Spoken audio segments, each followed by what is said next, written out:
Poďte sa pozrieť na môj dlhý výjazd do Kremnických vrchov z Žarnovice. Ahoj YouTube. Dneska sme po dlhom čase na výjazde a natočíme nejaké aspoň krátke video. Nech ten YouTube stále žije. A dneska ideme na stúpanie do Kremnických vrchov cez obec Ihráč a Nevoľné a ukážem vám na vrchu tohto stúpania je výborná studnička, takže keď pôjdete okolo a nemáte dostatok vody, tak je tu možnosť spraviť si zastávku. Ale nie je to zadarmo a niečo z toho stúpania vám teraz ukážem. Dneska mám dovolenku a mám na pláne dlhý výjazd. Akurát mám za sebou nejakých 21 km a uvidíme, ako nám to dneska vydá. Niekde medzi 80 až 100 km, takže sme v obci Trnavá Hora, kde začína stúpanie na Nevoľné, takže vám to idem ukázať. Ako kopec začína už tu, ale zapneme si lap až za časťou obcov dediny Trnavá Hora, pretože ešte je tam jeden krátky rovinatý úsek a potom už je to len do kopca.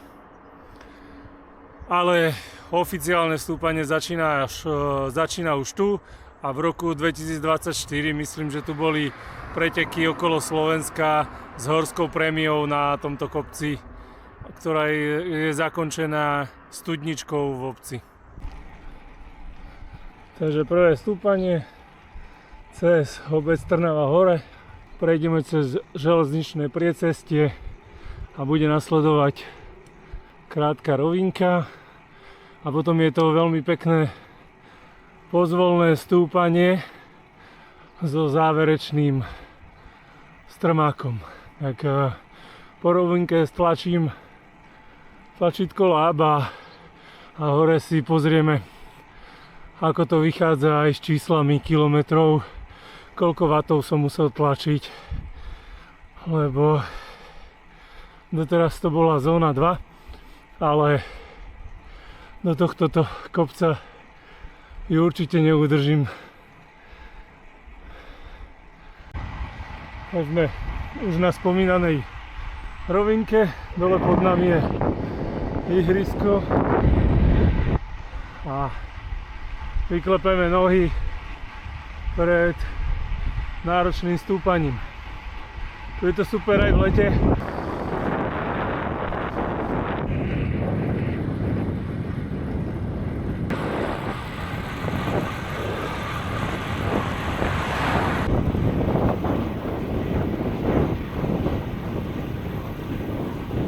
Tu niekde za týmto mostvíkom teda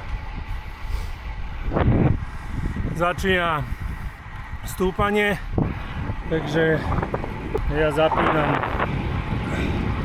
lap ešte kúsok pri tejto autobusovej zastávke Piteľava a Klačná dolina Mlyn, takže a ideme makať. Ešte máme takéto veľmi jemné stúpanie a potom vám ukážem tú strmú pasáž. No a zabudol som vám natočiť, ale tuto za mňou je odbočka. Dalo sa pokračovať rovno smerom na Jastrobu a Bartašovú Lehôtku. No a my sme odbočili smerom Ihráč. Kde stúpame. Máme útorok a hlasia okolo 30 stupňov okolo obedu, tak to už sa hádam, budem vracať, keď všetko pôjde dobre. Osada Ihráč Píla za nami. Mne sa to už troška zvýšilo. Momentálne mám za sebou 4 km, cca 11 minút a normálny výkon 224 W. A to najhoršie nás ešte len čaká. A niekde na 5. kilometri môjho segmentu dnešné stopodaného sa to už zdvihlo. Momentálne je to nejakých skoro 9% stúpanie a za touto zákrutou to bude ešte viac. Takže si idem prehodiť na najľahší prevod, nech sa neuvarím na začiatku. Hotovo. A stúpame do obce Ihráč.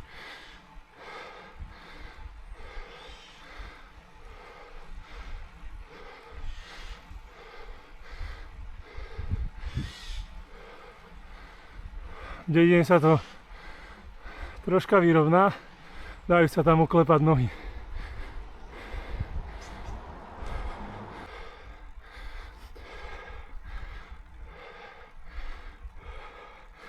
A tu už je to približne 10% a už to klesá. Ale sme už v objatí Kremnických hor. A málo frekventovaná cesta, ktorú určite treba využiť na cestný bicykel. Koniec obce Ihráč a tu začína aj segment Ihráč, nevoľné, vrchol stúpania a vychádza to, že nás hore ešte čaká 2,4 km a tá najprúdšia časť. Neviem, či to vidíte na mojom vahúčku, snáď áno. Takže zase sa ponoríme do lesa a väčšinu času pôjdeme v chládku.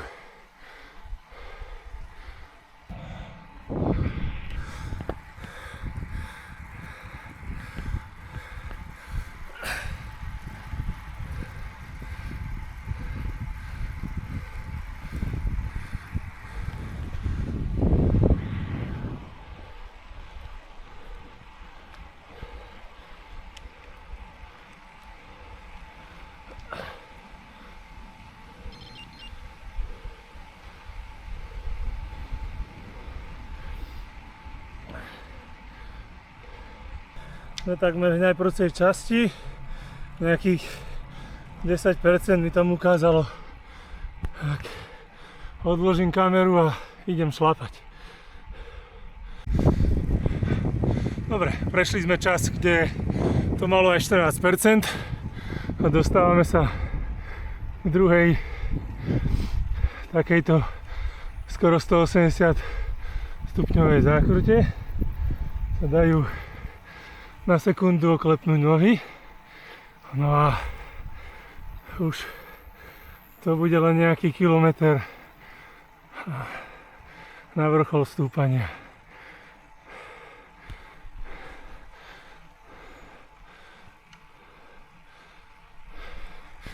Ale tu na slnku je už pekný hit.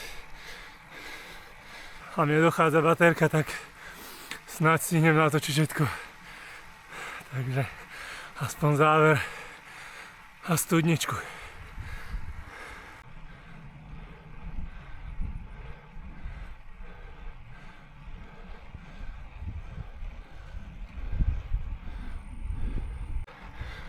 Posledných 100 metrov cez obec. A na horizonte už vidíte, kde sa stúpanie láme a končí, prechádza do zjazdu smerom Kremnica. No a teraz vám ukážem, prečo som sem vlastne išiel. A to je táto studnička.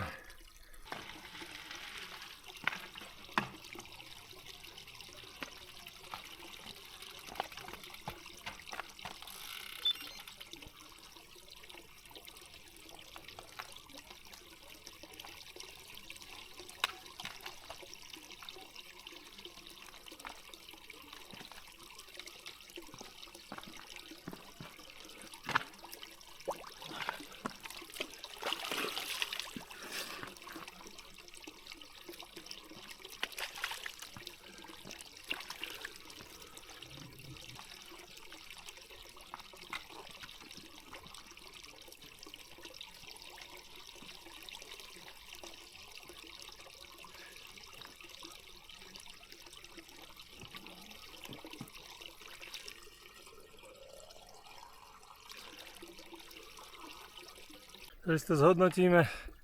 Bolo to 9,7 km, odtiaľ ako som stlačil lap. Normálny výkon niekde okolo 240 W, čiže som neudržal zónu 2, ale išiel som aj v trojke a štvorke. No a výsledný čas je 35 minút. Priemerná rýchlosť nejakých 16,2 km. Mňa čaká na mojom kanióne reklamácia kvôli tejto šroube a zlomenej vložke. A tak teraz chodím na výjazdy, na kratšie výjazdy len s jednou fľaškou. No a čakám v najbližších dňoch nejakú teda reklamáciu rámu. A aj preto som zvolil túto trasu, že je okrem bufetov a krčiem v okolí môžem zastaviť na túto krásnu čistú vodu a osviežiť sa. Dobre, a tu si dáme záver videa. A keďže mi dochádza batérka, tak za mňou sú Kremnické vrchy. Ja som prešiel nejakých 38 km, hodinu a pol a ešte ma teda druhá polka čaká domov. To bol krátky tip na výlet do závodov v Kremnických vrchoch. Určite to nevynechajte, keď tu budete a vidíme sa pri ďalšom videu. No a čo som vám zabudol povedať je, že kedy mám ďalšie preteky, takže čakajú ma presne o mesiac a preteky v Žiline a majstrovstvá Slovenska v krátkom triatlone, takže Olympic Distance a dúfam, že už na novom ráme a od tohto kaniónu, takže teším sa a vidíme sa zase v Žiline na pretekoch. Čaute.